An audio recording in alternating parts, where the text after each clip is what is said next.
할렐루야, 반갑습니다. 9월 16일 목요일 새벽, 오늘 우리에게 주신 하나님의 말씀은 출애굽기 15장 22절에서 27절의 말씀입니다.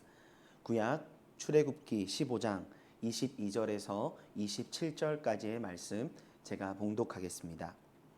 모세가 홍해에서 이스라엘을 인도하매 그들이 나와서 수르 광야로 들어가서 거기서 사흘 길을 걸었으나 물을 얻지 못하고 마라에 이르렀더니 그곳 물이 써서 마시지 못하겠으므로 그 이름을 마라라 하였더라.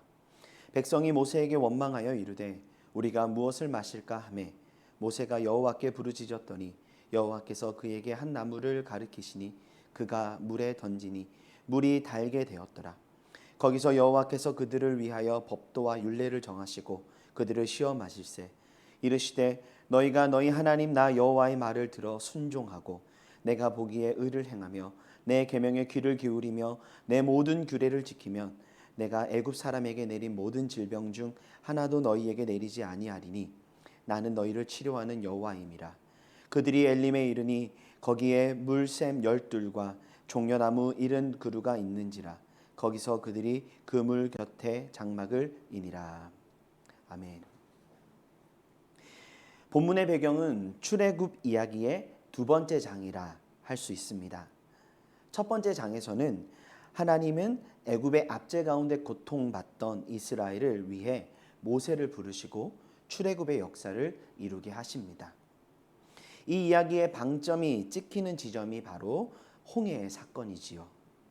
하나님은 홍해를 가르시고 이스라엘로 홍해 가운데로 지나가게 하셨는데 출애굽기 14장 30절은 이렇게 증거합니다. 그날에 여호와께서 이같이 이스라엘을 애굽 사람의 손에서 구원하심에 이스라엘이 바닷가에서 애굽 사람들이 죽어 있는 것을 보았더라. 하나님은 애굽의 권세로부터 이 홍해 사건을 통해 이스라엘을 완전히 자유케 하셨던 겁니다. 이에 이스라엘과 하나님과의 관계에도 변화가 시작되었습니다. 14장 31절입니다. 이스라엘이 여호와께서 애굽 사람들에게 행하신 그 큰 능력을 보았으므로 백성이 여호와를 경외하며 여호와와 그의 종 모세를 믿었더라. 아멘. 홍해 사건 이후 출애굽의 이야기는 광야로 그 무대가 옮겨지게 됩니다. 22절을 보시면 모세가 홍해에서 이스라엘을 인도하며 그들이 나와서 수르 광야로 들어가 거기서 사흘 길을 걸었으나 물을 얻지 못하고, 여기서 중요한 건 이스라엘이 광야로 들어가게 된 건 그들이 길을 잃었거나 어떻게든 애굽에서 멀어지기 위함이 아닙니다. 광야로 들어간 그 여정에는 하나님의 인도하심이 있었더라는 것이죠. 그리고 23절, 오늘 본문 23절입니다. 마라에 이르렀더니 그곳 물이 써서 마시지 못하겠으므로 그 이름을 마라라 하였더라. 광야로 들어간 이스라엘은 사흘 길을 걷고 또 걸었습니다. 그러다 보니 목이 말랐고 또 목이 말라 또 걸었습니다. 그들은 물을 찾고자 했지만 얻지 못했습니다. 다행히 물이 있는 한 곳에 다다르게 되었습니다. 그곳은 마라라는 곳입니다. 마라의 물은 쓴물이었고 마실 수 없었습니다. 우리는 한 가지 믿음이 있지요. 하나님의 은혜와 구원은 우리를 더 나은 삶으로 나아가게 할 것이다 라는 사실 말입니다. 맞습니다. 하나님은 하나님의 백성을 더 나은 삶, 더 복된 삶으로 인도해 주십니다. 여러분 그 사실을 믿으시지요? 그런데 여기서 우리가 하게 되는 실수는 우리의 기준으로서 그 하나님이 우리에게 주시고자 하시는 그 복된 삶, 더 나은 삶을 판단하거나, 또 한 가지 오늘 말씀에서 우리가 함께 살펴보게 되어지는 가장 큰 실수는 이 하나님의 인도하심에 대한 과정에 대해서는 생각하지 않더라는 점입니다. 여기서 이 본문에서 말하는 인도하신다는 건 그 의미에서 여행을 출발하다, 앞으로 가다, 뭐뭐 하는 도중에 있다라는 의미가 있습니다. 또한 거기에 내포된 의미 중에는 제거하다, 버리다라는 의미도 있지요. 즉 지금은 하나님의 인도하심 가운데 있는 그 상태는 끝이 아니라 목적지를 향해 나아가고 있는 과정이었다라는 겁니다. 그러다 보니 우리의 기대와 하나님의 인도하심 가운데 거리가 생깁니다. 우리의 기대가 꺾인 그 자리에서 우리의 모습은 어떻습니까? 24절에서 나타나는 이스라엘 백성의 모습이지 않습니까? 24절입니다. 백성이 모세에게 원망하여 이르되 우리가 무엇을 마실까 하매. 지금 그들의 문제는 무엇입니까? 지금까지 그들을 인도하셨고 지금도 인도하고 계신 하나님의 손과 그분의 능력이 아닌 광야와 마라를 대면하는 순간 그로 인한 어려운 불편함만을 생각하게 된 것이죠. 그로 인해 성급하게 결론을 내립니다. 이것이 하나님의 인도하심이란 말입니까? 우리가 무엇을 마시라는 겁니까? 원망하고 불평합니다.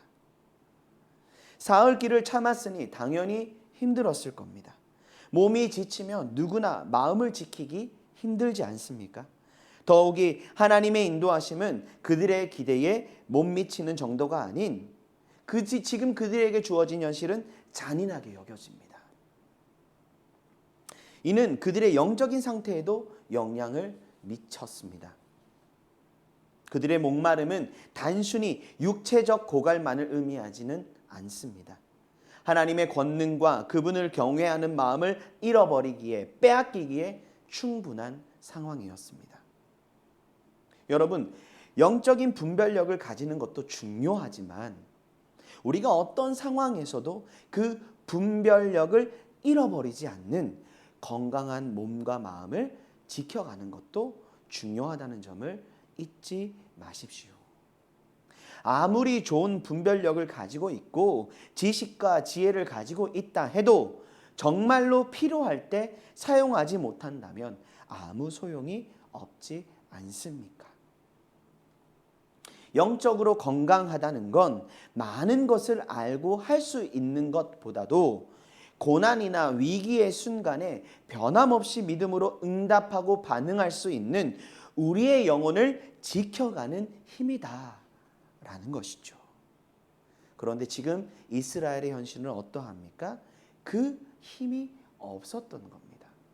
자신들의 마음을 지금 이 상황 속에 자신들을 지켜갈 힘이 없었던 것이죠. 그런데 오늘 본문은 하나님께서 왜 그들을 광야로 마라로 인도하셨는지에 대한 힌트를 줍니다. 25절입니다. 모세가 여호와께 부르짖었더니 여호와께서 그에게 한 나무를 가리키시니 그가 물에 던지니 물이 달게 되었더라. 거기서 여호와께서 그들을 위하여 법도와 율례를 정하시고 그들을 시험하실세. 하나님이 그들을 시험하실세. 이는 광야의 여정에 대한 하나님의 의도가 무엇인지를 보여주는 단면입니다. 여기서 시험한다는 건 구약에서 36번 사용되는 동사입니다. 어떤 사람이나 물건의 수준이나 질을 역경이나 고난을 통해 시험한다는 것이죠. 그 질을 드린다라는 표현을 쓰지 않습니까? 우리가 어떠한 물건을 사용할 때도 새 것은 좀 불편하지 않으세요? 신발을 사더라도 새 신발은 정말 이쁘고 기분 좋지만 딱 신었을 때 이거 아직 뭔가 불편한 감이 들지만 신고 걷고 뛰다 보면 좋은 신발일 때, 나에게 딱 맞는 신발일 때를 느끼게 되지 않습니까? 옷도 동일합니다. 사람과의 관계도 한 번에 아무리 그 사람이 좋고 멋진 사람이라 하더라도 그 사람과 친밀함을 누리고 정말 그 사람의 진면모를 발견함에 있어서는 시간이 필요한 것이죠.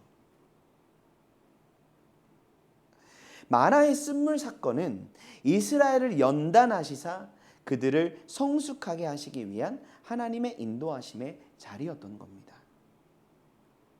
우리는 여기서 한 가지 중요한 사실을 인정해야 합니다. 하나님은 출애굽을 통해 그들을 구원하셨지만 이스라엘은 아직 구원받은 하나님의 백성다운 존재로 변화되지 못했다는 사실입니다.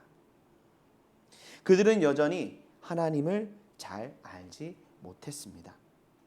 애굽의 문화와 간습에 사로잡혀 있었고 무엇을 따라 살아가야 하는지, 무엇이 옳고 그른지, 무엇을 지켜가야 하는지 알지 못했습니다. 이스라엘은 배워야 했고 그리고 준비되어야 했습니다. 그렇게 여기서 하나님은 말씀하십니다. 26절입니다.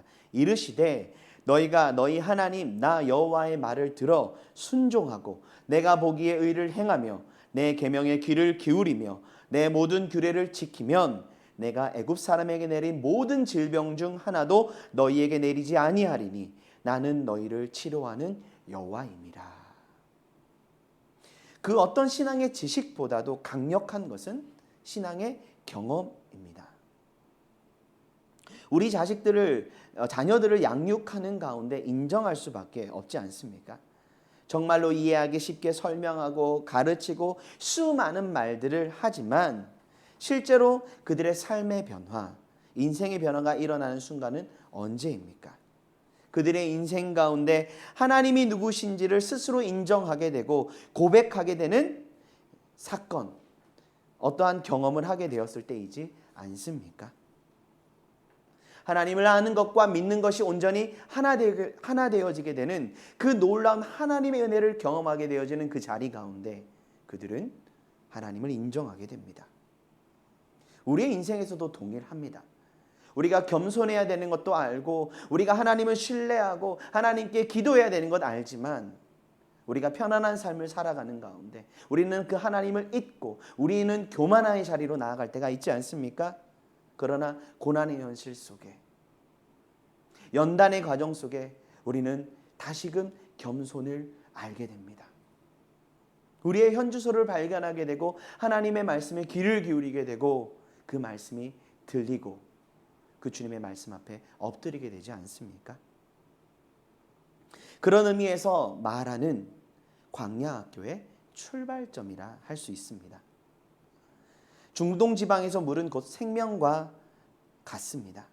물을 찾지 못했다라는 건 광야 현실에서는 더 이상 생명의 가능성이 없었더라는 것과 같습니다. 마라는 생명을 보존하려는 이스라엘의 노력의 산물이었습니다. 그러나 마라는 쓴물로 마실 수 없었습니다. 살아있는 것 같으나 죽어있던 현실이었습니다. 소망이 사라지는 것 같은 현실 속에 이스라엘은 하나님을 원망하고 하나님께 불평할 수밖에 없었습니다. 그러나 하나님은 이 사건을 통해 그들 가운데 찾아가 주시고 만나 주시고 그들을 가르치십니다.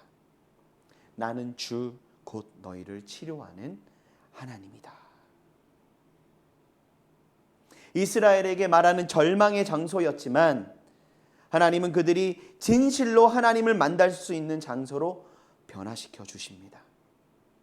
하나님으로 인해 생명의 역사를 경험하게 하시고 영적 생명력이 없던 그들에게 참된 생명의 길로 나아갈 수 있는 길을 가르쳐 주십니다. 그리고 생명의 주요, 생명 되신 그 주님이 바로 우리의 하나님이심을 가르쳐 주십니다. 광야와 같은 현실 속에서도 변함없이 생명을 잃지 않고 살아갈 수 있는 길로 그들을 인도해 주신 겁니다. 사랑하는 여러분, 이 말씀 가운데 알게 되는 놀라운 사실은요, 광야와 마라의 현실로 하나님이 이스라엘 백성에게 나아가게 하심은 하나님이 그들을 향하신 더 크고 원대한 계획이 있었기 때문이다라는 사실입니다. 하나님의 시험은 그들을 향하신 분명한 목적과 계획이 있다는 사실을 보여주는 증거였던 것이죠. 베드로전서 4장 12절 13절은 말씀합니다. 사랑하는 자들아 너희를 연단하려고 오는 불시험을 이상한 일 당하는 것 같이 이상히 여기지 말고 오직 너희가 그리스도의 고난에 참여하는 것으로 즐거워하라. 이는 그의 영광을 나타내실 때에 너희로 즐거워하고 기뻐하게 하려 함이라. 아멘. 믿음 안에 우리에게 주어진 시험과 고난, 마라와 같은 현실은 더 이상 고통의 자리가 아님을 선포합니다. 하나님이 나타내실 영광으로 나아가는 과정이요, 하나님의 선하신 뜻 가운데 우리를 연단하시는 은혜의 시간이지요. 그러나 여기서 더 중요한 사실을 우리는 놓쳐서는 안 됩니다. 그저 고난의 현실을 받아들이는 것보다 중요한 건 25절의 말씀입니다. 모세가 주님께 부르짖으니. 모세가 주님께 부르짖으니. 여호와께서 그에게 한 나무를 가리키시니 그가 물에 던지니 물이 달게 되었더라. 거기서 여호와께서 그들을 위하여 법도와 율례를 정하시고 그들을 시험하셨다. 우리가 주님께 부르짖음으로 기도할 때 하나님은 역사하시고 우리가 보지 못한 것들, 원망과 아픔 속에 들으려 하지 않았던 하나님의 음성을 듣게 하십니다. 모세가 주님께 부르짖으니 하나님께 부르짖음 가운데 주님을 만나야 한다라는 겁니다. 말씀을 통해서 우리 삶에 찾아오셔서 우리를 가르치시고 지도하시는 하나님의 손에 붙들릴 때, 그 하나님께 우리의 시선을 고정할 때, 그 고난의 현실이 우리를 향하신 하나님의 은혜의 시간이다라는 사실을 알게 되어진다는 사실이죠. 많은 사람들이 부르짖을 때에 하나님이 더 잘 들으실 거라 생각합니다. 맞습니다. 분명 성경은 부르짖으라 말씀하시고 부르짖는 자에게 주시는 은혜를 선언합니다. 그런데 부르짖는 자에게 주어지는 은혜는 부르짖을 때 우리의 영혼이 더욱 깨어 주님께 주목하게 됩니다. 광야 마라의 쓴물로 인해 가득 채워져 있던 우리의 심령이 새롭게 되고 하나님의 말씀과 그분의 존재 앞에 서게 되어지는 은혜가 있다라는 사실을 여러분 기억하십시오. 사랑하는 영암의 가족 여러분, 우리가 주님께 부르짖어 기도할 때 우리의 영적인 눈과 귀가 열려 더욱 분명하게 주님을 알게 하십니다. 더욱 분명하게 주님의 말씀을 듣게 하십니다.